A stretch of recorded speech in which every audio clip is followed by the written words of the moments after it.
자, 뭐 곧바로 이제 원가 관리회계에 대해서 설명을 해드리겠습니다. 자, 세무사 시험에서 원가 관리회계는 제목이 뭔가요? 시험 제목이 회계학이죠. 회계학. 그래서 이제 여러분들이 세무사 시험과 원가 관리회계가 무슨 관계가 있느냐 명확히 이해하는 데서부터 출발을 하는 게 맞습니다. 자, 그래서 그걸 먼저 설명드리면 첫날이니까 되게 좀 무거워 보여. 자, 세무사 시험에서 1차 시험과 2차 시험이 있죠.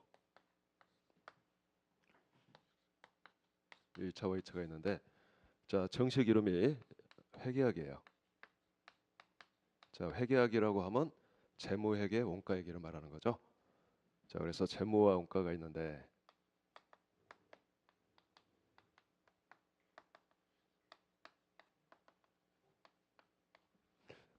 자, 40문항 중에서 25문항, 40문항 중에서 15문항 이렇게 나와요. 보통 제가 원가회계를 위에다 적는데, 근데 원칙적으로 그냥 재무 원가라고 말하니까. 그다음에 2차에서는 회계학 일부로 시험을 볼 거예요. 회계학 일부. 역시 재무 원가인데,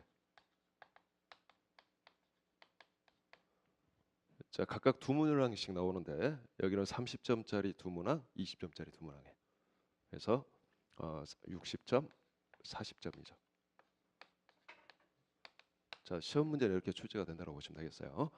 자, 여러분들이 공부할 때 초점을 어디에 맞춰야 되냐? 당연히 이것도 초점이 있지만, 자, 원가 회계는 실은 2차에서 주요 과목이에요.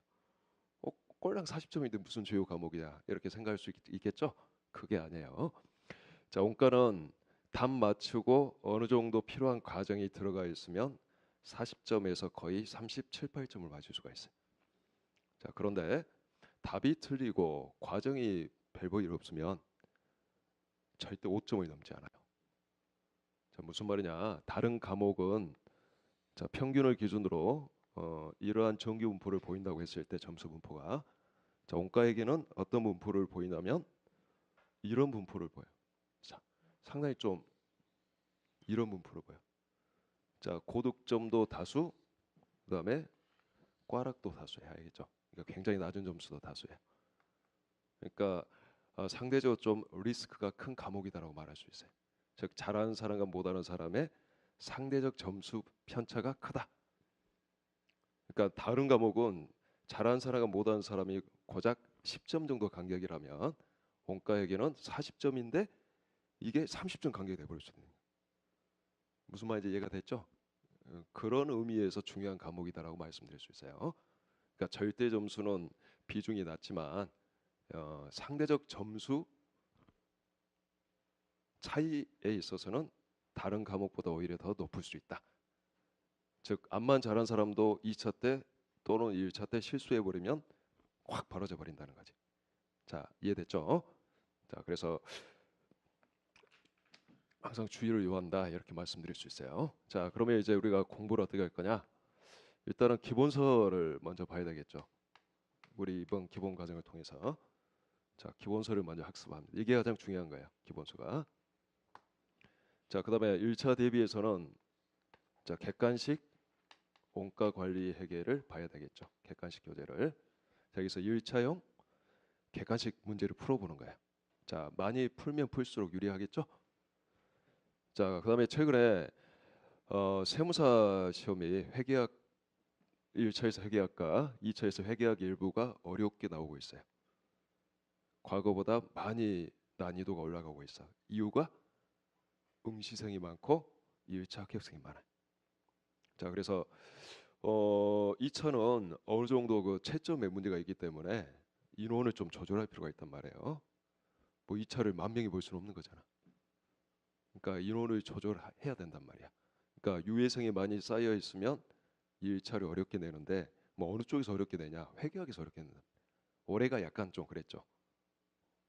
여러분들 안 봐서 모르겠죠? 올해 1차 시험에서 회계학이 다른 때보다 좀 어려웠어. 왜? 유예생이 많았기 때문에. 자, 그럼에도 불구하고 응시생이 좀 많다 보니까 그럼에도 불구하고 1차 합격생이 꽤 될 거라고 생각을 해요. 자, 이 말인즉슨 올해 2차도 역시 회계학 일부가 좀 어려울 것 같아. 회계학 일부가. 자, 그래서 여러분들이 그 내년에 혹시 통채를 목표로 한다면 회계학 일부를 잘해야 돼요. 자, 회계학 일부를 거의 80점 가까이 맞아야지만이 통채가 가능해 실은. 왜냐? 세무회계, 회계학 2부, 그다음에 세법학, 논술이죠. 이거는 암만 열심히 해도 50점 넘기가 쉽지가 않아 이게. 열심히 안 하면 2, 30점. 열심히 하면 4, 50점이야. 40점 넘겨야 되겠죠. 꽈락을 면하려면. 즉 통차 때는 웬만해서 50점 넘기가 쉽지가 않단 말이에요. 그냥 40점 또는 50점 정도만 맞으면 해피한 거야 이게. 열심히 안 하면 꽈락이니까 열심히 해야 돼요. 근데 열심히 해봤자 50점이란 말이야. 그럼 합격 못 하겠죠. 그럼 점수를 회계학 일부에서 얻어야 돼. 그러니까 재무회계, 원가회계를 잘해서 요거를 바짝 끌어올려야 돼요. 자, 그리고 내년에 이제 1차 시험 보죠. 1차 시험 끝나고 이제 지금 뭐 동차 종합반도 있지만 지금 동차 준비하겠죠. 자, 이때 똑같은 1차 합격생이 아닌 거예요. 2차 시험 공부하는 입장에서는. 즉 재무회계, 원가회계를 잘해서 1차 합격한 사람과 다른 과목을 잘해서 뭐 예를 들어 뭐 선택 과목 또는 2차와 관련이 없는 뭐 재정학 이런 걸 잘해서 1차 합격한 사람과 다르단 말이야 이게. 재무회계, 원가회계를 잘해두면 나중에 2차 공부할 때 훨씬 수월한 거고 훨씬 더 쉽게 통찰을 노려볼 수 있는 거고 재무회계, 원가회계가 약한 상태로 1차를 합격하면 통차는 쉽지가 않아 이게. 무슨 말인지 알죠? 그러니까 여러분들이 지금은 과목별 편식을 할 필요는 없어. 전 과목을 다 두루두루 잘해야 되지만 특히 빠른 시간 내 합격을 목표로 한다면 재무회계, 원가회계를 잘하는 게 좋아요. 이게 주된 전략이 돼야 돼. 아셨죠? 자, 원래 이렇게 과묵합니까? 제가 이야기 듣기로 그게 아닌데 응? 지금 찬다르니까 그러죠? 자, 그다음에 1차에서 이제 객관식 교재를 보고 2차에서 이제 주관식 연습을 해야 되겠죠. 자, 주관식 연습서를 봐야 돼요. 연습서. 즉 객관식 원가 관리에게 연습서를 봐야 돼요. 자, 그러면 이 기본서 공부할 때 객관식 위주의 공부를 해야 될 거냐, 주관식 위주의 공부를 해야 될 거냐 복습할 때. 자, 정답은 주관식 위주의 공부를 하는 거예요. 즉 객관식과 주관식이 실은 차이가 없는 건데 어떤 차이가 있냐면 객관식은 과정은 필요 없고 답만 맞추면 돼요. 뭐 어떻게 되든 답만 맞추면 되는 거잖아. 오지선다형이니까. 근데 주관식은 과정이 있어야 돼. 답안 즉 답안에 과정을 적어주는 가운데 답이 맞아야 된다는 거야. 답만 적으면 점수가 거의 안 나온다는 거야. 무슨 말이야 있죠? 자, 그러면 기본서 공부할 때 당연히 주관식 위주의 학습을 하는 게 맞아요. 자, 이렇게 함으로 인해서 객관식도 더 잘 보게 되는 거예요. 즉 객관식 문제 푸는 논리와 주관식 문제 푸는 논리를 동일하게 가지고 가는 연습이 필요해. 그러면서 객관식은 이제 1차 공부할 때 압축을 하는 거지 이제. 즉 논리는 똑같대 압축을 하는 거고 주관식은 그걸 표현하는 거고. 무슨 말인지 알겠죠? 자, 그리고 현재 이제 기본서는 지금 여러분들 보는 이 교재를 할 거예요. 자, 그리고 객관식은 작년 제가 11월에 출간한 책으로 할 거고 주관식은 올해 2월 달에 출간한 책으로 할 거예요. 자, 그런데 제가 이번에 주관식 요 연습서 쓰면서 이론을 빼버렸어. 객관식 교재는 이론이 있는데 이론 요약돼 있는데 이제 앞으로 점차적으로 통일시키려고 빼버렸단 말이에요. 자, 왜 빼버렸냐? 그냥 요약서를 지금 만들고 있어요. 자, 빠르면 5월 달에 지금 출간이 될 것 같아. 그래서 어떻게 할 거냐면 자, 기본서 이건 반드시 필요는 없어요. 꼭 요약서가 없어도 되지만 기본서 공부할 때 요약서에다가 자기 나름대로 서브노트를 만드는 거지. 즉 처음부터까지 서브노트 만들면 힘들죠. 네, 만들어 놓은 요약서에다가 본인이 가감하는 거야. 가감. 뭐 감할 건 없어. 뺄 건 별로 없을 거고 약간 플러스해서 본인이 추가하면 그게 서브노트가 될 거야. 그래서 이 요약서를 가지고 자 객관식 볼 때도 그대로 보고 주관식 볼 때도 그대로 보고 그러면 여러분들이 이제 주관식 공부할 때 서브노트를, 즉 요약서가 서브노트인데 서브노트를 몇 회독 하는 꼴이 될까? 수회독 한 꼴이 되겠죠. 이게 훨씬 효과적이라는 거예요. 즉 재무회계 원가회계를 잘하는 길은 제가 했던 방식인데, 저는 어떻게 공부를 했냐면 저도 학원 강의를 들었었어요 그때. 그래서 재무회계 강의 들으면서 강의 노트 필기하고, 필기한 강의 노트에다 약간 가감시켜서 약간 플러스해서, 감은 안 했죠 별로. 약간 플러스해서 서브노트를 만들었어. 원가도 마찬가지로. 그리고 재무하고 원가는 그 서브노트 위주로, 물론 기본서를 최소 1회독 한 상태에서 알겠죠. 1회독을 한 상태에서 서브노트에 있는 내용이 이해가 되어야 되는 거니까. 그래서 기본서가 1회독 되어 있는 상황에서 서브노트만 계속 봤어요 이론은. 그리고 객관식 문제 연습하고 주관식 문제 연습하고, 그런 식으로 공부를 했단 말이에요 제가. 근데 이게 훨씬 더 효과적이에요 여러분들. 자, 기본서 재무 원가 합하면 페이지 수가 한 3,000페이지 되죠. 이거 만화책도 아니고 이래도 하려면 이거 얼마나 걸리겠어요 이거? 암만 빨리 봐도. 그러죠. 근데 재무 원가는 어느 정도 이론이 머릿속에 들어있는 상황에서는 반복이 중요하단 말이에요 나중에. 자꾸 여러 번 보는 게 중요해요 나중에는. 그래서 저 같은 경우는 그 노트 한 권, 좀 두꺼운 노트 한 권으로 재무회계, 원가회계, 특히 원가회계 표지는 소피 마르소가 표지였어요. 아주 항상 기분 좋게 표지 보고, 그다음에 이렇게 내용 보고. 그래서 저 같은 경우에도 서브노트를 그냥 수십 회독 했던 것 같아요. 회독수를 알 수가 없어. 수십 회독 했다라고는 말할 수 있어요. 시험 직전에 1시간에 1회독이 가능했으니까. 바로 내일이 1차 시험, 내일이 2차 시험이다. 뭐 그 전에 1시간에 1회독이 가능했으니까 그 정도까지 봤다는 거지. 그리고 나서 문제는 표시해서 다음에 풀어야 될 문제, 안 풀어야 될 문제를 미리미리 가려놓고, 그러면 나중에 훨씬 압축이 되겠죠. 시간 절약이 가능하겠죠. 그리고 남들의 일회독 할 때 나는 여러 해독이 가능하겠죠. 그 내가 아는 거 모르는 거 구분해서, 아는 것은 빨리빨리 넘어가고 모르는 거 위주로 좀 더 시간을 투입해서 시간도 효율적으로 쓸 수 있겠죠. 자, 지금부터 그런 준비를 해두는 게 좋아요 여러분들. 아셨죠? 그래서 요약서 나중에 나오면 여기에다가 첨삭해서 나중에 객관식 때도 그대로 쓰고 주관식 때도 그대로 쓰고, 이 한 권으로 그냥 계속 가는 거예요.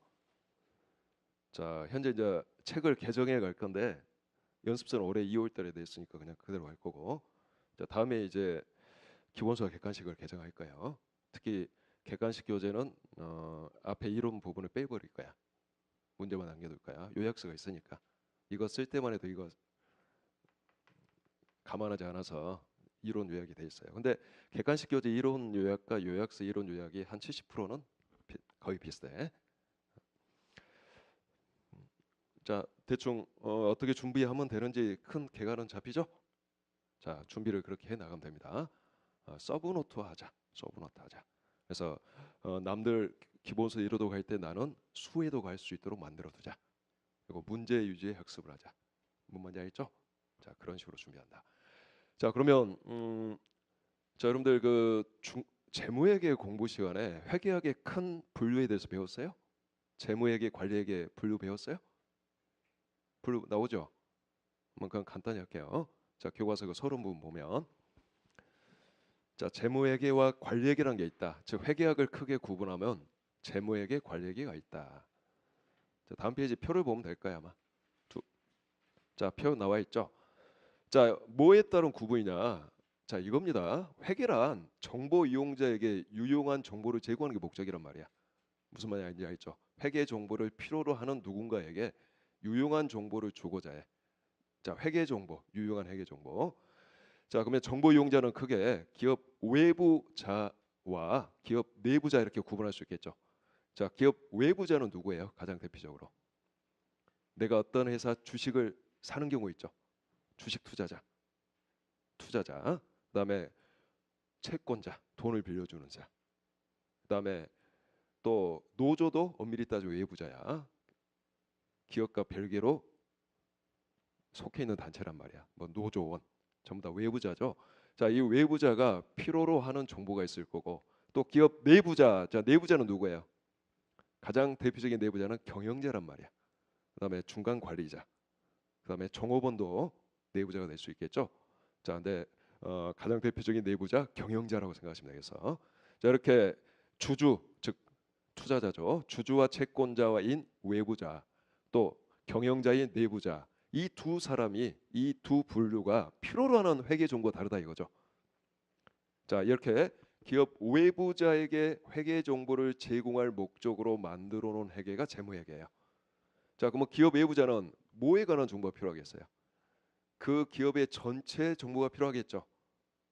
자, 전체 정보는 뭘 보면 알 수 있는 거예요? 재무제표를 보면 알 수 있는 거예요. 그 기업의 자산, 부채, 자본 상태, 재무 상태표 보면 나오고 그 기업의 영업 활동에 대한 수익과 비용, 또 영업의 활동에 대한 수익과 비용, 손익계산서 보면 나온단 말이야. 그 기업의 현금 흐름에 관한 정보, 현금 흐름표 보면 나온단 말이야. 자본의 변동에 관한 거, 자본 변동표 보면 나온단 말이야. 자, 이렇게 재무제표를 보여주면 기업 외부자는 그 기업을 해석할 수 있다는 거죠. 그래서 재무제표 작성을 목적으로 하는 회계가 재무회계란 말이에요. 그래서 재무제표를 자, 근데 재무제표는 누가 해석해도 똑같이 해석할 수 있어야 되기 때문에 결국 어때요? 일정한 기준에 의해서 작성해야 되겠죠. 주먹구구식으로 작성하면 해석이 안 돼 버리겠죠. 그래서 우리나라는 한국에서 채택한 쉽게 말해서 IFRS라는 그 기준에 의거해서 작성을 하는 거죠. 그래서 이걸 뭐라고 하냐면 일반적으로 인정된 회계 원칙에 따른 재무제표를 작성하여 기업 외부자에게 정보 제공을 목적으로 하는 회계가 재무회계예요. 그래서 이건 여러분들이 이제 중급회계 때 이제 배우게 되는 거죠. 뭐 이제 원가회계란 뭐냐? 원가회계란 기업 내부자, 경영자, 관리자에게 유용한 회계의 정보를 제공하고자 하는 회계예요. 뭐 그 사람들이 필요로 하는 정보는 매우 다양할 수 있죠. 어떤 뭐 계획을 세우는데 정보를 필요로 할 수도 있고, 또 어떤 통제 활동하는데 필요로 할 수도 있고, 의사 결정하는데 필요로 할 수도 있겠죠. 자, 여기에 도움이 되는 어떤 정보를 제공하고자 하는 거고, 자, 기업마다 기업의 경영자가 필요로 하는 정보가 똑같지 않겠죠. 다르겠죠. 그 기업이 속해 있는 상황 환경이 다를 것이므로. 그래서 관리회계는 일반적으로 인정된 회계 원칙과 같은 내용이 있다 없다, 기준이 있다 없다, 있을 수가 없다. 필요로 하는 정보가 전부 다 제각각이므로 그 필요로 하는 목적에 맞는 정보만 제공하면 되는 거죠. 무슨 말인지 알겠죠? 그래서 어떤 지켜야 되는 일정한 기준 같은 거 없어요. 단 뭐가 중요하냐면 목적에 맞는 정보 제공이 중요해. 자, 이걸 우리가 목적 적합성이라 하죠. 이 목적 적합한 정보를 제공하는 게 가장 중요한 내용이야. 자, 이렇게 기업 내부자에게 유용한 정보를 제공하고자 하는 회계를 뭐라고 한다? 관리 회계라고 한다라는 거죠. 그러면 우리 교재 제목 봐봅시다. 관리 회계라고 되어 있어요, 아니면 원가 관리 회계라고 되어 있어요? 원가 관리 회계라고 되어 있죠. 그다음에 세무사 시험에서는 회계학이라고 하지만 회계학 일부라고 하지만 회계사 시험에서는 원가 회계라고 한단 말이야. 우리가 원가 회계란 말을 아직 안 배웠잖아요. 재무회계, 관리회계만 배웠죠. 원가회계란 말 안 배웠죠? 원가회계는 뭐냐라는 거야. 재무회계, 관리회계랑 연관이 있는 별도 회계예요. 자, 그래서 지금부터 이제 여러분들이 공부해야 될 내용과 시험 범위에 관해서 용어 설명해 주면서 같이 언급을 해주겠다. 자, 요 그림을 알아두면 되겠다. 자, 원가회계가 있고 이제 처음 등장하죠. 그 다음에 재무회계가 있고 방금 배웠죠. 그다음에 관리회계가 있어요. 방금 배웠죠 이것도? 재무회계 관리회계. 자, 크게 이렇게 세 개가 있다고 생각하시면 되겠어. 자, 원가회계는 뭐 하는 거냐? 자, 원가회계는 자, 먼저 한 가지 언급할 거. 여러분들이 재무회계 시간에 배우는 대상 기업은 상기업이야, 상기업. 알겠죠? 상기업에 관한 회계 처리를 배우는 거야, 원칙적으로.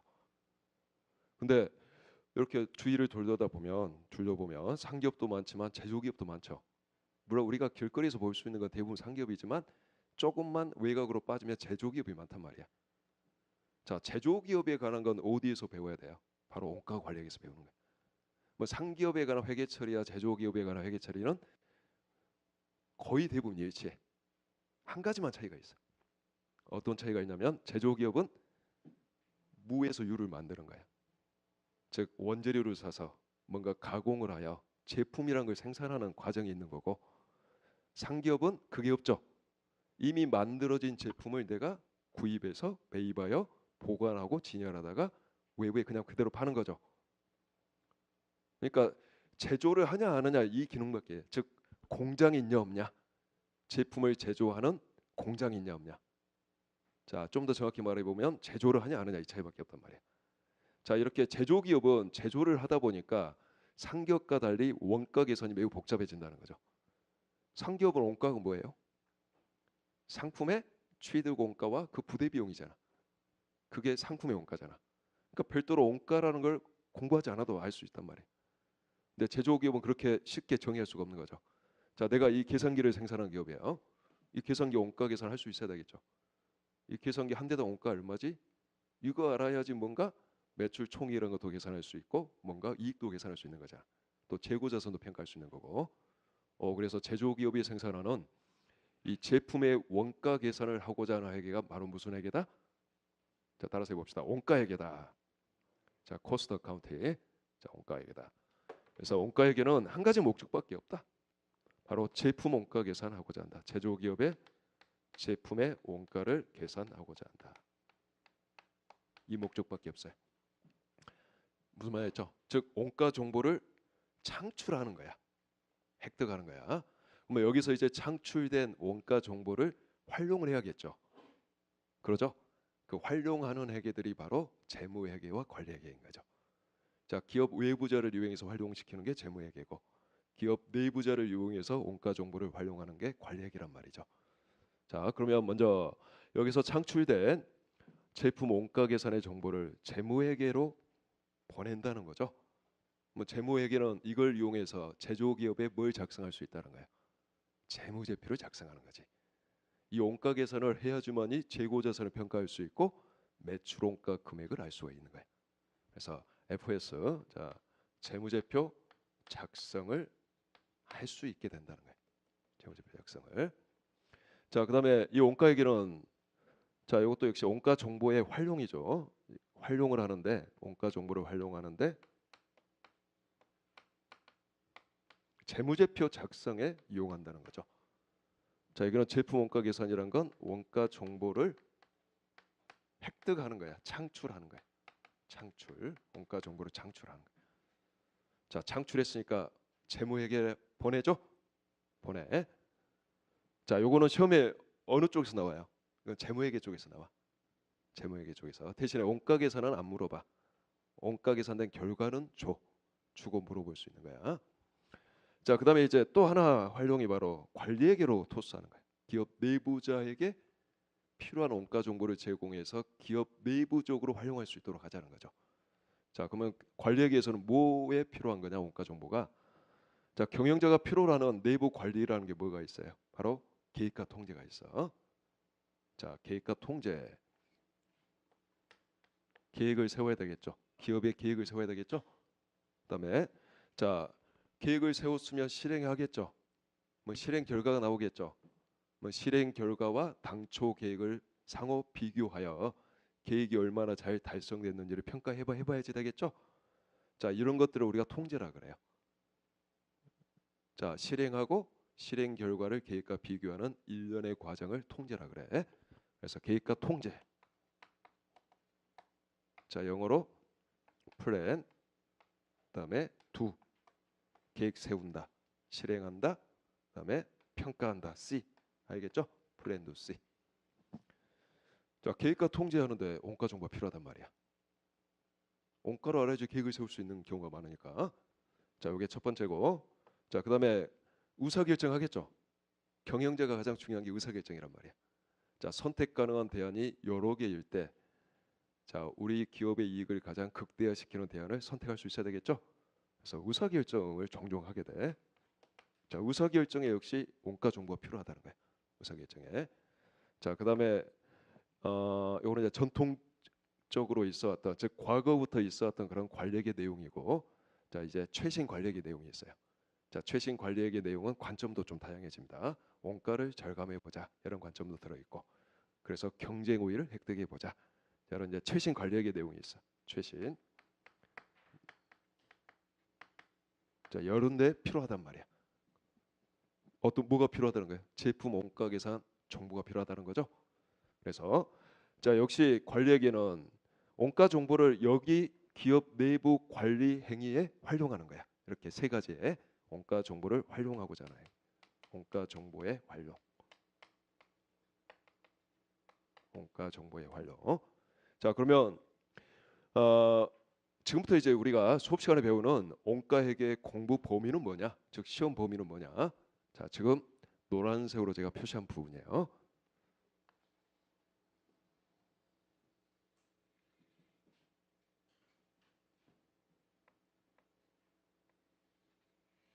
요게 원가 관리의 범위예요. 이거 잘못 표시한 거 아니냐 이거? 왜 재무 얘기를 왜 약간 먹고 들어갔지? 이런 생각하죠? 가끔 제조기업의 손익계산서 작성 같은 거 물어보니까 일부 손익계산서 즉 재무상태표는 물어보지 않아. 네, 손익계산서 작성할 필요가 있어 제조기업에. 그래서 요거 일부가 좀 포함되는 거야. 일부가 무슨 말인지 이해가 됐죠? 그래서 이 원가회계와 크게는 이 관리회계를 포함한다. 그다음에 제조기업의 손익계산서 작성 정도 할 수 있어야 된다. 이게 시험 범위다라는 거야. 이게 우리 공부 범위고 무슨 말인지 알겠죠? 자, 그럼 교과서 그 본소의 구성 쪽 나오죠. 자, 본소의 구성하고 매칭을 해봅시다. 1장부터 18장까지 있죠? 자, 그중에 1장부터 8장까지가 원가회계 파트예요. 원가 정보를 얻고자 하는 제품 원가 계산하는 내용들을 배워요. 자, 1장부터 8장까지가 자, 여기에서 우리가 배우는 원가 계산 방법은 무려 몇 가지나 되냐면 그것도 줄여서 자, 2 곱하기 3 곱하기 3 하면 총 몇 가지 이게? 36가지죠. 36가지. 자, 그럼 공부를 1번부터 36까지 나열해서 배운다? 그건 아니야. 공부는 어떻게 배우냐면 두 가지 방법 배우고 두 가지 배우고 세 가지 배우고 세 가지 배워. 그리고 각각 상호간 결합이 되니까 결합시키는 거야. 따로따로 배우고. 그러면 1차 시험 볼 때까지는 결합은 그닥 중요하진 않아. 근데 일부는 당연히 필요해. 근데 2차 때는 이건 아주 기본이야. 필수야. 그러니까 여러분들이 기본서 공부할 때 이 모든 게 다 결합이 필요하진 않아요. 알겠죠? 시험에 주로 자주 나오는 게 있고 거의 안 나오는 게 있단 말이야. 그래서 그런 것들을 염두에 두더라도 대충 한 두세 가지는 될 거란 말이야. 무슨 말이야? 이해가 됐죠? 열 한 두세 가지 정도는 배운다고 생각하시면 되겠어. 어. 자, 이렇게 원가 계산하는 방법이 매우 다양하다. 이 다양한 방법들을 배우는 게 바로 1장부터 8장까지의 목적이다. 그러니까 1장부터 8장까지 공부 목적 아주 단순하죠? 자, 무슨 원가 계산 방법에 따라서 원가를 계산하는 거냐? 그래서 목적은 제품 원가 계산이 목적이야. 항상 동일해. 단지 방법론이 달라지는 거죠. 원가 계산하는 방법만 달라지는 거죠.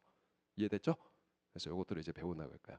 그다음에 이제 자, 9장이 뭐라고 돼 있냐면 그 본서의 구성 보면 원가 추정이라고 나오죠. 그러죠. 이게 필요하단 말이야. 왜 필요할까?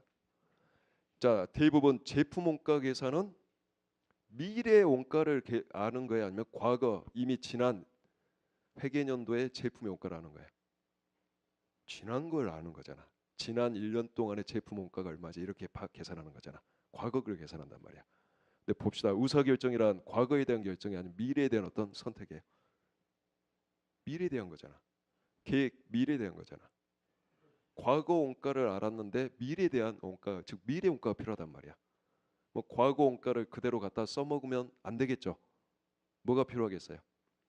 과거 원가를 토대로 미래 원가를 추정할 필요가 있겠죠. 그래서 원가회계에서 관리회계로 넘어가는 초입에서 9장에서 원가 추정이라는 걸 먼저 배우는 거야. 원가를 추정해야지만 이용할 수 있다는 거야. 관리회계. 그래서 원가 추정이 등장해. 원가 추정은 원가회계에서 관리회계로 가는 중간 과정이다 이렇게 생각하면 되겠죠. 자, 제가 가장 중요시 여기는 게 뭐냐면 큰 그림이에요. 알겠죠? 큰 그림을 머릿속에 알고 있어야지 내용이 쉽게 이해가 된단 말이야. 왜 이게 필요하지? 이런 걸 알고 있는 상황에서 공부를 하는 거하고 이게 왜 필요한지 전혀 모르고 나무만 쳐다보는 거하고는 내가 받아들이는 게 다르단 말이야. 그러니까 여러분들 항상 큰 숲을 먼저 그리고 나무를 하나하나씩 채운다라는 심정으로 공부를 하시기 바라요. 아셨죠? 그리고 뭐 가급적 수업은 50분 하고 10분 쉬고 이런 식으로 할 거니까, 그리고 오늘은 한 30분 정도 일찍 끝내줄 거니까. 왜? 너무 배고프잖아요 우리가. 2시 반에 끝나면 너무 배고프잖아. 한 2시까지 할 거니까 뭐 밥 먹는 거 너무 걱정하지 말고 열심히 합시다. 자, 그다음에 이제 10장부터서는 이제 여러 내용들이 나오는 거죠. 여기서부터 여기까지. 자, 10장부터 16장까지가 요 과거에 중요했던 관리의 내용이야. 예전부터 있었던. 자, 그다음에 17장, 18장에 전략적 원가 관리, 전략적 성과 평가라는 말이 나오죠. 이게 바로 최신 관리의 내용이고. 그래서 결국 10장부터 18장까지가 관리 얘기를 다루는 내용이다. 이렇게 알아두면 되겠죠. 자, 그러면 시험 문제 비중, 출제 비중 1차, 2차 몇 프로냐? 몇 프로냐? 거의 반반. 알겠죠? 반반. 좀 정확히 말해 보면 원가액의 47%, 관리액의 53% 정도 돼. 근데 거의 반반이야. 뭐 원가 7문항, 관리 8문항 1차에서는, 또 2차에서는 거의 한 문제 한 문제. 자, 만약 원가액에서 2차 시험에서 어렵게 나온다면 어느 쪽에서 어렵게 나오냐면 이쪽에서 어렵게 나와요. 이쪽이 아니라. 자, 이렇게 말할 수 있어요. 우리나라 관리회계 시험은 거의 대부분 우리 대학 교수님들이 자주 참조하는 원서 교재, 원서책에 좋은 문제를 많이 참조해서 내요. 뭐 거의 똑같게 낸 적도 있어, 실은. 이건 세무사뿐만 아니라 회계사도 그래. 왜? 관리회계 문제를 만들기가 쉽지가 않아 이게. 또 원서책 문제가 되게 좋아. 그런 역사 오래됐다 보니까. 그래서 좋은 원서책 교재를 거의 그대로 많이 비슷하게 돼. 참조해서. 그러니까 원서하고 거의, 즉 미국 시험하고 거의 수준이 거의 엇비슷해 이쪽은. 근데 우리나라 원가회계 시험 문제는 전 세계에서 가장 어려운 시험 문제. 원가회계는. 자, 어느 정도냐면 미국 원서책에 이 문제 주관식으로 20분짜리다 이렇게 표시가 돼. 해답에 보면 표시가 돼 있단 말이야. 20분이야, 20분. 물론 주관식이죠. 써야 되지. 자, 이게 우리나라 1차 시험에서 쉬운 문제야. 세무사 1차 시험에서 쉬운 문제야. 세무사 1차에서 어려운 문제가 아니라 쉬운 문제라니까. 1분에 해결해야 되는 문제라는 거야. 그 정도로 원가회계 쪽은, 즉 원가계산 쪽은 우리나라하고 일본이 전 세계에서 가장 어려운 시험 문제예요. 당연히 원서책 문제 참조할 거 없어요. 너무 쉬워버리니까. 그러니까 요거는 만든단 말이야. 막 아주 꼬여서 막 만들어. 그러니까 앞으로 회계학 일본은 몇 년간은 어려워질 거라고 생각되고, 어렵게 나온다면 이쪽이라고 생각하시면 되겠어요, 여러분들이. 뭔 말인지 알죠? 근데 학생들은 반대로 이게 어렵다 그래. 이게 아니라. 이유가 초반이니까 열심히 한단 말이야. 이제 뭐 한두 번 빠져 이제 뭐 일이 있어서 또. 그리고 이제 관리학에 가면 이제 아무래도 좀 초심도 이제 잃고, 그래서 이제 열심히 안 하기 때문이야, 쉽게 말해서. 열심히 안 하고 공부를 안 했기 때문에 어렵다고 생각하는 거야. 실은 그게 아닌데. 무슨 말 있죠? 시험은 이쪽이 훨씬 어렵게 나온다는 거지, 이쪽보다. 알고 나면 이쪽이 더 쉽다는 거지. 자, 대충 뭐 공부해야 되는지 이해가 됐죠? 자, 그러면 이제 진도표대로 거의 맞춰서 공부를 할 거예요. 여러분들 그 진도표 받았죠? 진도표 그 범위대로 할 거고, 아참 그 진도표에 보면 매일 수업 끝나고 모의고사를 보는데, 오늘 빼고, 오늘은 이제 안 배웠으니까 내일부터 볼 건데, 모의고사는 주로 단답형, 가끔 객관식. 이게 주로 단답형이야. 알겠죠? 답을 그냥 적는 거야. 객관식은 찍어버릴 수가 있으니까. 서술형 어쩔 수 없이 객관식으로 내지만 나머지 단답형인데, 2문항에서 3문항 정도 될 거예요. 시간은 당연히 6, 7분 만에 봐야 되는 거예요, 여러분들이. 뭐 범위는 전날 배운 거 알겠죠? 전날 배운 거. 그러니까 오늘 배운 거 내일 보겠죠?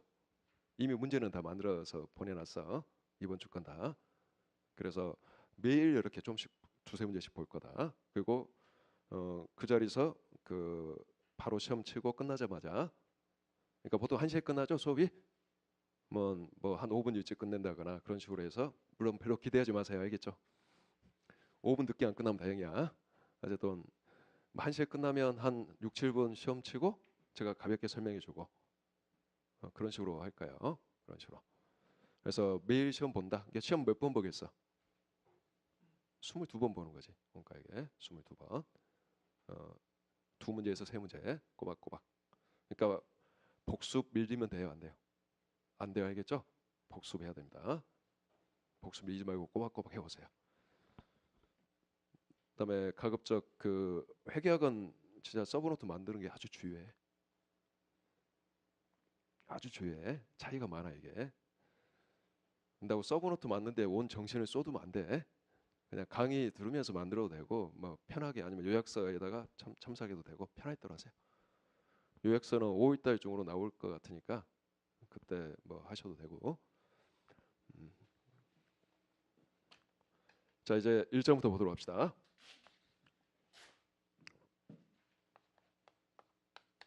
자, 1장 중요해 안 중요해? 응? 가장 중요한 장이 1장이야 여러분들. 세무사 시험에서. 왜? 기초니까.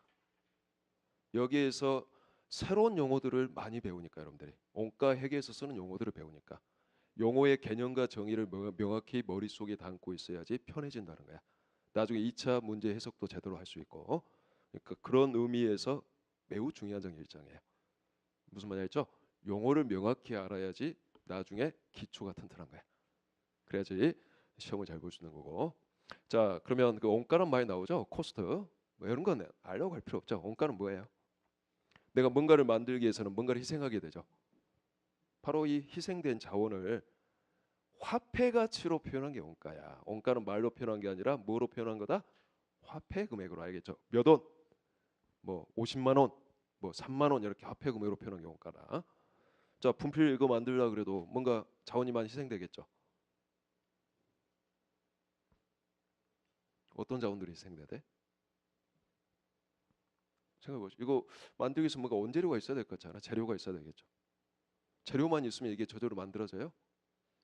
뭔가 사람이 노동력을 투입해야 되겠죠. 사람의 노동력도 들어가야 되고, 뭐 일반적으로 그 두 개만 있으면 어느 정도 만들어지겠죠. 근데 요즘에는 기계화 작업을 하니까 뭐 기계도 있어야 되겠고, 기계가 들어가 있으면 뭐 전기도 필요할 거고, 여러 가지 자원들이 들어간단 말이야. 자, 그렇게 이걸 만들기 위해서 희생된 어떤 자원이 있으면 그 희생된 자원을 화폐 금액으로 표현한 게 바로 원가라는 거지. 간단하죠? 개념이. 자, 그러면 이번 장에서 그 중간 정도를 보면 이런 말이 나와요. 원가 관리의 기본적인 사고. 아까 목적이 매우 다양하다 그랬어요. 목적이. 특히 관리의 목적. 또 재무회계 뭐 재무제표 작성 목적이냐, 계획과 통제 목적이냐, 의사결정이냐, 또 최신 관리의 목적이냐. 이게 다양하단 말이야. 목적이 매우 다양해. 중급회계와 달리. 자, 그러면 원가 관리회계 공부할 때는 이게 가장 중요한 사고야. 자, 뭐라고 돼 있어요? 목적에 맞는 원가 정보를 이용해야 된다는 말이 나오죠. 목적에 따라 이용되어지는 원가가 달라진다는 거야. 간단히 말해서 어떤 목적이냐에 따라 내가 필요한 원가가 다르다는 거야. 유용한 원가가 달라진다는 거지. 목적이 뭐냐에 따라 의사결정 목적에 필요한 원가가 있고, 계획 수립에 필요한 원가가 있고, 통제 목적에 필요한 원가가 있고, 자, 재무제표 작성을 위한 제품 원가 계산에 필요한 원가가 있겠지. 이렇게 목적에 따라서 즉 상이한 목적에 따라 상이한 원가가 사용되어져야 된다라는 사고. 이게 원가 관리에게 가장 기본적인 사고예요. 상이한 목적에 따라 상이한 원가가 필요하구나. 이해됐죠? 자, 첫 페이지에서는 이 정도만 알면 되겠고, 자, 이번 장 1장 제목 따라서 해봅시다. 원가의 분류와 흐름, 원가의 개념과 흐름. 자, 다시 따라서 안 오면 내년 1차 떨어집니다. 원가의 개념과 흐름. 자, 그러면 주된 게 일단 제조기업이, 알겠죠? 머릿속에 제조기업을 딱 떠올려야 돼. 제조기업은 일단 쉽게 생각하기 위해서 공장이 없는 제조기업도 있어 실은. 근데 공장이 있다라고 생각하면 되겠어. 제품을 제조하는 공장이 있는 기업이구나. 자, 그러면 초반에 뭘 배울 거냐? 일단 원가에 관한 용어들 알아야지 되겠죠. 아까 상이한 목적에 따라 상이한 원가가 필요하니까 원가에 관한 용어도 매우 다양하겠죠. 그래서 원가의 용어를 배우는 거야. 이게 바로 원가의 개념이야. 그래서 원가를 다양한 기준에 따라 분류하여 그 용어들을 정확히 정의 내릴 거다. 그다음에 이제 두 번째 이번 장에서 뭐 배울 거냐면, 자 이제 제조기업을 대상으로 이 제조기업의 어떤 원가가 흘러가는 과정이 있겠죠. 제품을 생산하는 과정과 똑같겠죠. 원가의 어떤 흐름이 있단 말이야. 이 흐름을 배우는 거야 이제. 이 두 가지를 배우고자 하는 게 이번 장의 목적이야. 그러면서 이 제조기업의 손익계산서가 어떻게 생겼는가, 이거 중구백이랑 좀 차이가 있는 부분 배운다. 손익계산서 형식이 좀 달라지는 게 있다. 이해됐죠? 어, 무조건 이해됐다 하세요. 제가 물어보면 이해 안 됐다고 하는 순간 30분씩 수업 연장이니까 이해될 때까지 알려줘야 되니까. 자, 그만 배워봅시다. 자, 원가의 개념을 직설적으로 표현해 볼게요. 원가의 분류. 원가를 먼저 분류해 보자. 제가 여기서 이제 필요한 게 우리가 용어 정리죠. 용어를 정확히 알아두자. 원가 용어를 여러분들 알아둬야 돼.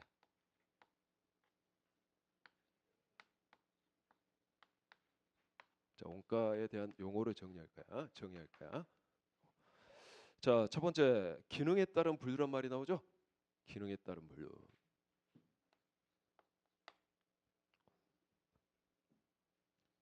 일절이라 했어요. 절차 마음에 안 드네. 그냥 이번 1장이고 1장의 가장 첫 번째 큰 토픽 1-1을 할게요. 1-1. 왜 이렇게 쓰냐면 그래야지 쌍갈 없이 1번 이렇게 쓸 수 있으니까. 별거 아니야. 그냥 기호 일치시키고 싶다는 거야. 순서를. 자, 원가의 정의를, 이 원가의 분류를 다양한 기준에 따라서 분류할 건데 여러분들이 알아둬야 될 분류가 총 4가지 분류예요. 일단 이번 장에 배워야 될 거. 이 4가지 정확히 따지면 5가지 내용 중에 한 가지는 아주 쉬운 거니까 중요하지 않아. 5가지 정도만 이번 장에서 먼저 배우도록 하자. 그리고 이번 장에서 배우는 것은 전반에 걸쳐서 다 필요한 장이에요. 그리고 나중에 이 관리회계 쪽에서 필요한, 특히 의사결정할 때 필요한 용어는 지금 배우지 않겠습니다. 왜? 배워봤자 도움이 안 돼 지금. 요거는 필요한 장이 되면 그때 배우도록 하자. 그래서 이 전반에 걸쳐서 필요한 원가의 분류를 먼저 배워보자. 자, 첫 번째 분류가 기능에 따른 분류예요. 기능이란 게 뭐예요? 수행하는 경영 과정이죠. 뭔가를 내가 수행하는 내용이 뭐냐라는 거야. 내용이. 자, 그러면 제조기업은 기능에 따라서 제조기업을 분류해 보면 크게 2개로 분류할 수 있단 말이야. 제품을 생산하는 제조 기능이냐, 생산하는 기능이냐, 아니면 비제조 기능이냐. 응? 자, 기업의 활동은 무슨 활동 있어요, 여러분들?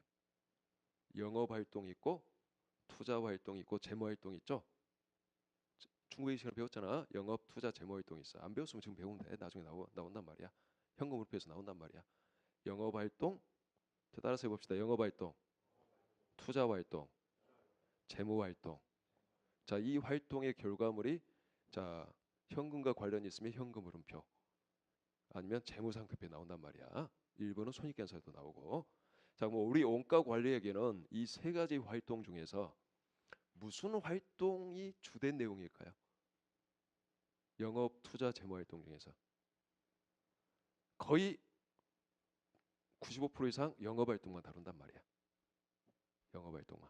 투자 활동 한 장 정도만 관련이 있어. 재무 활동은 거의 관련 있는 장이 없어. 무슨 말인지 알겠죠? 그러니까 대부분 영업 활동에 관한 내용을 배워. 자, 여기까지 이해가 됐죠? 뭐 제조 기업의 영업 활동을 이제 또 한번 쪼개 봅시다. 영업 활동을 쪼개 보면 크게 제조하는 활동이 있겠죠. 제조 활동. 물건을 만든, 이게 핵심적인 활동이란 말이야. 제조 활동이 있고, 나머지는 뭐가 있겠어 이제. 판매도 해야 되잖아. 판매 활동. 그렇죠? 또 해야 돼요. 관리도 해야 되잖아. 내부 관리 활동도 있잖아. 또 뭐 좀 더 깊게 들어가면 연구 개발도 해야 되니까 연구 개발 활동도 있을 수가 있어. 근데 이거는 관심사가 아니야. 그래서 크게 쪼개 보면 자, 제조 활동과 판매 활동과 관리 활동이 있단 말이야. 영업 활동을 쪼개 보면 무슨 말인지 알죠? 응? 자, 이 중에서 제조 활동이 주된 거고 나머지 판매 및 관리 활동은 나의 또 관심사가 아니야. 약간 부수적인 관심사야. 주된 게 아니라. 그래서 이거 이 두 개를 묶어서 비제조 활동이라고 말을 해버린단 말이야. 즉 크게는 영업 활동을 제조 활동과 제조 활동이 아닌 거 이렇게 두 개로 쪼갤 수 있단 말이지. 무슨 말인지 이해가 됐죠? 자, 어디서부터 제가 시작했어? 영업 활동, 투자 재무 활동으로 쪼갠다. 이 중에 투자 재무 활동은 별로 관심사가 아니다. 영업 활동을 또 쪼개면 제조 활동과 비제조 활동으로 쪼갠다. 이해됐죠? 자, 그 중에 이제 제조 활동과 관련해서 발생한 원가가 있고 나머지 비제조 활동과 관련해서 발생한 원가가 있단 말이야. 이 말이 이해가 되죠? 자, 그러면 제조 활동과 관련해서 발생한 원가를 뭐라고 하냐면 제조 원가라 그래. 자, 우리의 가장 큰 관심사는 이 제조 원가야. 이 제조 원가. 그래서 제조 원가와 기능에 따라 쪼개면 그다음에 나머지 비제조 활동과 관련해서 발생하는 원가를 무슨 원가로 하겠어요? 비제조 원가로 하겠지.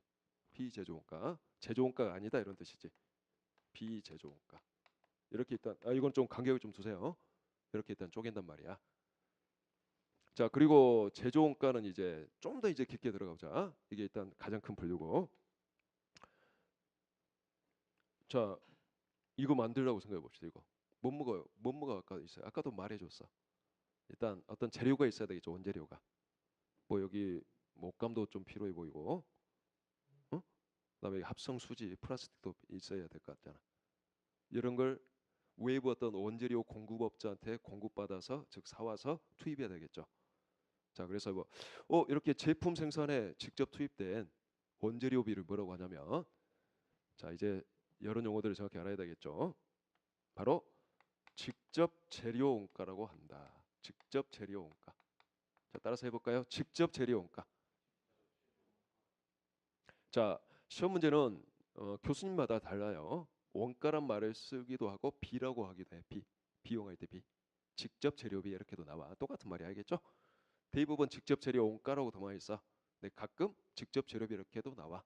그렇게 쓴 사람도 있어. 편할 대로 또 동일한 말이다 이렇게 알아두면 되겠어. 자, 직접 재료 원가가 제조 원가를 구성하는 것 중에 하나다 이 말이죠. 자, 원재료만 있으면 이게 저절로 만들어져? 아니죠. 사람의 노동력도 일부는 어쨌든 필요하겠죠. 아마 기계화돼 있다 하더라도 사람도 필요하죠. 먼저 사람의 노동력이 투입되면 그 자원, 노동력이라는 자원이 투입되면 돈 줘야 되죠. 급여 나가야 되죠. 자, 이렇게 생산직 종업원에 대한 급여, 제품을 생산하기 위해서 직접 그 작업을 하고 있는 생산직 종업원에 대한 급여를 뭐라고 하냐면 자, 따라서 해볼까요? 직접 노무원가. 직접 노무원가라고 한다. 자, 이거 말고 또 굉장히 많은 게 필요해. 뭐 전력도 있어야 되고 기계 장치가 있으면 감가상각비도 발생할 거고 또 기계 장치 수선 유지도 해야 되고 또 통신비도 발생하고 굉장히 많은 비용들이 공장 안에서 발생하겠죠. 자, 이런 것들을 다 모아서 뭐라고 하냐면 자, 제조 간접원가라는 용어를 써. 자, 따라서 해볼까요? 제조 간접원가. 그래서 이 제조 간접원가를 자, 재무회계 개념으로 계정 과목으로 뿌리면 계정 과목이 요거는 수십 개가 된단 말이야. 여러분들은 재무회계 공부할 때 중국회 공부할 때 계정 과목 위주로 공부하죠. 근데 우리 원가회계 공부는 사고가 좀 달라져야 돼. 계정 과목은 일부만 중요해. 거의 중요성이 없어.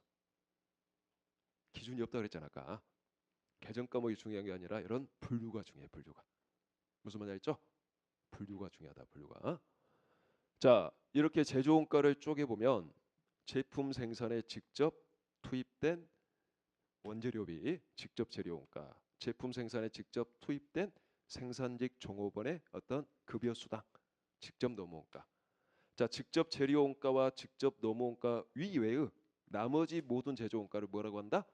제조 간접 원가. 이 세 개로 쪼갠다는 거야. 세 개로. 자, 요 말이 가장 많이 등장하게 될까요? 자, 그러면 2차 답안 작성할 때 이렇게 한글로 다 쓰려면 너무 길죠.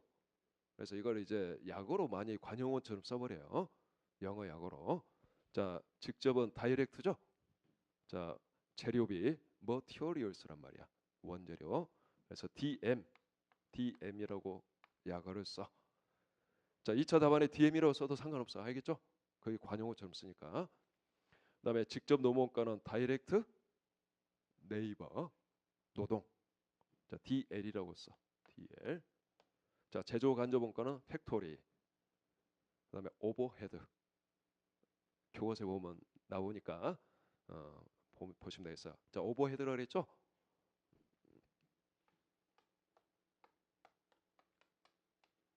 그거란 말해서 약어로 OH라 써. OH. 자, 저도 수업 시간에 DM, DL, OH라 쓸까 알겠죠? 자, 따라서 한번 해봅시다. DM, DL, OH. 자, 그러면 직접 재료원가, 직접 노무원가, 제조 간접원가를 의미하는 거구나. 이렇게 알고 있으면 되겠죠. 자, 이렇게 제조원가를 세 개로 쪼갰죠. 그래서 이걸 뭐라고 하냐면 제조원가의 3요소라고 한다. 3요소. 자, 제조원가의 3요소. 3요소라고 한다. 3요소. 자, 그다음에 이렇게 기본적으로 세 개로 쪼갠다. 그런 다음에 다시 이 안에서 다시 또 짝을 짓는다. 자, 무슨 말이냐? 제품을 생산하기 위해서 반드시 있어야 되는 원가가 있단 말이야. 뭐는 반드시 있어야 될 것 같아. 이거 만들기 위해서는. 직접 재료원가는 반드시 있어야 되겠죠. 또 직접 노무원가도 반드시 있어야 되겠죠. 간혹 제조 간접 원가는 없어도 될 수가 있겠지. 기계가 없고 또 집에서 만들 수도 있잖아. 예를 들어 사람이 처음부터까지 다 사람의 손으로 원재료를 가공할 수 있잖아. 그래서 요 두 가지는 반드시 필요한 거란 말이지. 제품 생산에. 그래서 이걸 뭐라고 하냐면 이거는 중요해. 알겠죠? 시험에서 이건 중요한 말 잘 나온다는 거지. 자, 영어로 알아둡시다. 한글로 알아둡시다. 그냥 기본 원가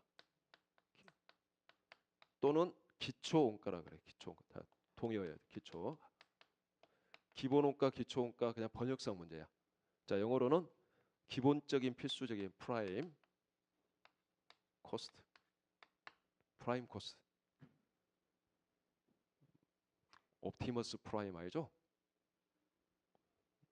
그 프라임 코스트 기본적인 필수적인. 자, 요 두 개의 합을 기본 원가라고 한다. 그래서 시험 문제에서 기본 원가 얼마냐 물어보면 직접 재료원가 플러스 직접 노무원가 합을 물어보는 거구나. 이렇게 알고 있어야 돼. 또 자료에서 기본 원가, 기초 원가 얼마 이렇게 나오면 이거구나. 근데 이게 기초라는 용어를 쓰기도 해요. 이 말의 뜻은 더 많이 쓸 수도 있어. 근데 이게 헷갈리는 게 어떤 기초 재고 자산의 원가하고 헷갈린단 말이야. 그래서 대부분 가로에서 영어까지 써줘. 기본 원가 가로 프라임 코스트 이렇게 써준단 말이야. 그러니까 영어도 알아두는 게 좋겠지. 자, 그다음에 또 이걸 다시 한번 짝을 지어보면 요 두 가지 공통점이 있단 말이에요. 직접 노무원가와 제조 간접 원가의 공통점이 있어. 자, 이거는 어떤 공통점이 있어요? 이거 만들기 위해서는 먼저 외부에서 원재료를 사겠죠. 사서 공장에 투입하겠죠. 원재료를 투입해서 원재료를 뭐로 바꾸는 거예요? 제품으로 바꾸는 과정이 나와야 되겠죠. 그렇죠? 원재료가 제품으로 바뀌어야 되겠죠. 원재료가 제품으로 전환돼야 되겠잖아. 자, 이걸 우리가 가공한다라고 말하잖아. 그래서 이거 가공하는 것과 관련해서 원재료를 제품으로 가공하는 과정에서 발생하는 원가가 있다는 거죠. 그게 바로 뭐라는 거예요? 요 두 개라는 거죠. 두 개가 요 두 개 합을 뭐라고 한다? 직접 노무 원가와 제조 간접 원가의 합을. 그래서 가공 원가라 그래. 가공하는 과정에서 발생한다라고 해요. 야, 이 말은 3장에서 엄청나게 많이 나와. 3장에서. 자, 가공 원가 요 두 개 합을. 또는 전환 원가라 그래. 원재료를 제품으로 전환시키기 위해서 발생하는 원가. 전환 원가, 가공 원가, 전환 원가. 자, 제가 수업 시간에 특별하게 노란색으로 표시한 건 중요한 말이에요. 자, 영어로는 컨버전 코스트, 전환이라는 의미죠.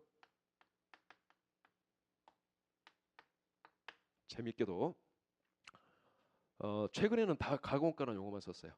몇 년 전만 해도 한 5년 전만 해도 실은. 근데 갑자기 2010년 이후에 시험 문제에서 전환 원가란 말이 심심찮게 나와. 처음으로 나왔어 실은. 즉 2010년도까지는 거의 전환 원가란 말을 쓰지 않았어요. 그냥 용어상으로 이렇게 썼지만 시험 문제에서. 근데 최근에는 전환 원가란 말이 종종 등장하니까 둘 다 정확히 알아둬야 돼요. 무슨 말인지 알겠죠? 즉 출제 교수님이 전환원가라는 용어를 좋아하는 교수님이 출제위원으로 들어가고 있다는 말이지, 간단히 말해서. 자, 원가 관리에게는 재무회계랑 차이점이 용어가 정확하게 정해져 있는 게 아니라는 거야. 이론상으로 우리가 정한 거지, 어떤 기준이 있어서 기준에서 명확하게 이 용어를 써야 된다라고 언급한 게 아니다라는 거죠. 그러기 때문에 용어가 매우 다양할 수 있는 거죠. 똑같은 걸 지칭하는 용어가. 그래서 시험에 필요한 용어들은 다 알려줄 거니까 알아두시면 되겠어. 무슨 말인지 알겠죠? 그래서 재무회계랑 공부하는 방법이 약간 좀 달라. 재무회계는 정해져 있는 기준을 익히는 거고, 요거는 올바른 사고를 익히는 거야. 그래서 올바른 결론을 도출하는 거야. 왜? 기준이 없으니까. 이렇게 가야 된다라고 정해놓은 게 없으니까.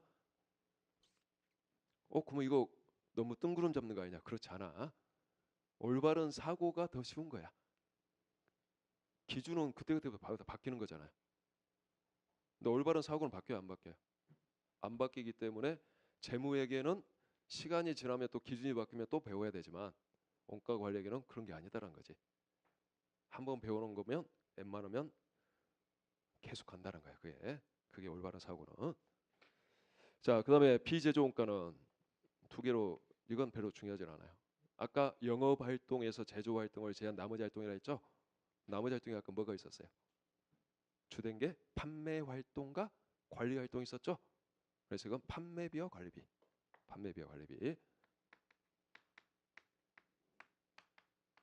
그래서 흔히 우리가 이걸 두 개 묶어서 그냥 뭐라고 지칭해 버려요. 그냥 판매비와 관리비 하기도 하고 줄여서 판매 관리비 이렇게 많이 써.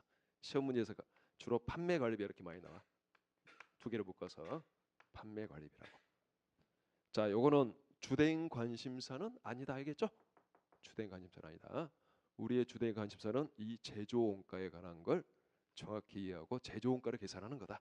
제조 원가를 계산하는 거다. 자, 그러면 한 가지만 더 하고 좀 쉬었다 합시다. 자, 여러분들이 일단 요 구분이 필요하죠. 제조 원가냐 비제조 원가냐. 이걸 먼저 구분할 수 있어야 되죠.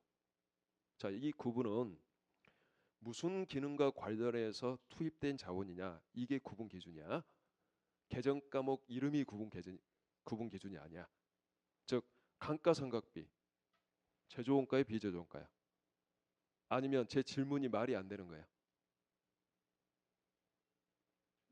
자, 제조 원가다? 아니면 비제조 원가다? 아니면 질문이 말이 안 된다. 셋 중에 뭐예요?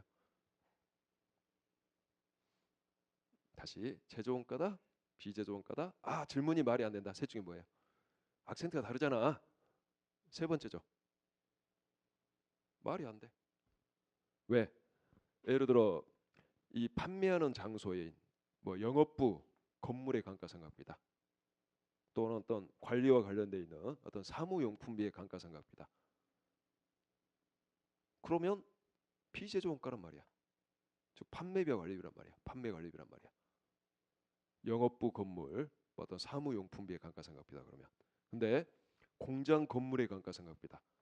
또는 기계장치의 감가상각비다. 또는 공장에서 사용하는 어떤 공구의 감가상각비다. 그러면 뭐가 되겠어요? 제조원가 중에 제조간접원가가 된단 말이지. 왜 제조간접원가야? 직접 재료원가 감가상각비는 직접 노무원가는 아니니까 제조간접원가 되겠죠. 자, 이와 같이 뭘 이용해서, 즉 뭐에 사용된 감가상각비인 거냐에 따라 달라지는 거죠. 그렇기 때문에 이쪽을 제대로 이해하기 위해서는 뭐와 뭐의 구분을 정확히 할 수 있어야 돼요. 자, 이쪽을 보면 직접 재료원가, 직접 노무원가는 명확히 알 수 있죠. 그렇죠? 예를 들어 공장의 근로자는 직접 노무원가예요. 네, 영업 사원의 어떤 급여는 판매 관리비잖아. 이건 명확히 알 수 있잖아. 여러분들 헷갈리는 게 뭐냐면 제조 간접 원가냐 판매 관리비냐, 요 구분에 헷갈릴 수 있단 말이야. 요 구분이 스스로 구분을 하게끔 문제가 나올 수 있단 말이야. 그럼 먼저 이 구분을 정확히 해야지만이 그 다음 단계로 접근할 수 있겠죠. 그래서 교과서의 다음 페이지에 보면 박스 안에 뭐가 나와요? 아니, 그 페이지 맞아요. 오른쪽 페이지에 보면 박스 안에 뭐가 나와요? 제조 간접 원가의 LC와 판매 관리비 LC가 나오죠. 이거 명확히 알아야 되는데 이거 외워야 돼, 안 외워야 돼? 자, 미리 말하지만 원가 관리에서 외워야 될 건 딱 두 개밖에 없어. 한 개밖에 없어. 미리 따지면. 나머지 외울 게 아니란 말이야. 이해하면 된단 말이야. 자, 이렇게 생각하면 돼요. 제품 제조와 관련해서 발생한 거. 이 말도 어려우면 공장과 관련해서 발생하면. 알겠죠? 공장과 관련된 내용이면 공장이란 제품을 제조하는 장소야. 공장과 관련된 건 제조간접원가야. 나머지는 뭐고요? 판매관리비. 그러니까 나머지란 것은 판매 활동과 관련된 거, 영업과 관련된 거, 관리와 관련된 걸 말하겠죠. 자, 이렇게 구분하니까 되게 쉬워지죠. 그렇게 구분하고 한번 읽어볼까요? 그러면 교과서를 이제 처음으로 펼치네. 실은 너무 강의 많이 해가지고 책 안 보고도 강의할 것 같아. 실은 해. 문제 때문에 이거 책 보는 거지. 책 없이도 1, 2차 다 강의가 가능해요. 여러분들은 뭐 저를 잘 모르시겠지만 제가 예전에 2000년도부터 우리 그쪽에서 회계사 쪽으로 강의를 계속 해왔었어. 한 10년 정도 하다가 중간에 이제 다른 일 본다고 좀 몇 년 쉬었어요. 그리고 이제 작년 말부터 이제 세무사 쪽으로 우리 이그잼에서 이제 강의를 하는 거고 예전에 뭐 찾아보면 나올 거야. 2000년 뭐 중반 후반 뭐 그때 검색해 보면 나올 거예요. 자, 거기 표 1-1번에 나오죠. 제조 간접 원가는 공장이라든가 기계라든가 생산이라든가 이런 말이 들어가 있죠. 그러면 제조 간접 원가란 말이야. 즉 제조 원가 쪽이야. 근데 판매 관리비는 어떤 본사라든가 사무용이라든가 판매, 뭐 사무 판매 이런 말이 등장하죠. 사무 관리와 관련된 거죠. 판매는 판매비와 관련된 거죠. 판매 활동과 판매 관리비란 말이야. 이해됐죠? 한 가지만 더 좀 구분해 볼까요? 자, 거기 제조 간접 원가의 두 번째 점 보면 생산직 관리자의 급여. 요거 밑줄 그어둡시다. 생산직 관리자 급여. 자, 다른 말로 이렇게 나올 수 있어. 공장 감독자 급여. 똑같은 말이잖아. 생산직 관리자나 공장 감독자나 동일한 말이죠. 공장 감독자 급여라고 적어도 돼. 옆에다. 이거는 사람에 대한 급여인데 이거 왜 직접 노무원가가 아니라 왜 제조 간접 원가냐라는 거야. 명확히 알아둬야 돼요, 여러분들. 자, 여기서 직접 노무원가는 모든 노무원가를 의미하는 게 아니에요. 모든 노무원가를 의미한 게 아니라 제품 생산에 직접 서로 매칭할 수 있는, 추적할 수 있는, 추적한다 이 말은 서로 곧바로 매칭이 가능한 이런 뜻이야. 직접 노무원가만을 의미한다는 거야. 뭐 생산직 종업원은 직접 매칭이 가능해. 그 생산직 종업원이 어떤 제품을 생산했지? 바로 알 수 있어. 바로 매칭이 가능하잖아. 그러니까 생산직 여기서 직접 노무원가는 특별한 말이 없는 한 자, 생산직 종업원에 대한 급여를 의미한다. 생산직이어야 돼. 종업원이어야 돼. 또 직접 작업을 하는 작업자를 말하겠지. 생산직 종업원 급여를 의미하는 거고. 자, 제조 간접 원가는 나머지 성격의 급여. 예를 들어 가장 대표적인 게 생산직인데 종업원이 아니라 관리자. 관리자는 직접 제조 활동을 해야 아니면 종업원은 관리만 해요. 관리만 하니까 그 관리자의 급여하고 어떤 특정 제품하고 직접 매칭이 안 된단 말이야. 제품 생산에 관련이 있는데 직접 매칭을 할 수 없어. 이런 것들은 간접 성격이잖아. 직접이 아니라 간접이잖아. 그래서 제조 간접 원가가 되는 거야. 자, 생산직 관리자 급여라든가 또는 공장 감독자라는 용어로도 많이 나와요. 공장 감독자 급여. 똑같은 말이죠. 요거는 제조 간접 원가라는 걸 알아둬야 돼요. 가끔 시험에서 나오는 표현이다. 이해됐죠? 자, 여기까지 해서 기능에 따른 분류 배웠어요, 여러분들. 그러면 이제 좀 쉬었다가 다른 분류를 또 배워보도록 합시다.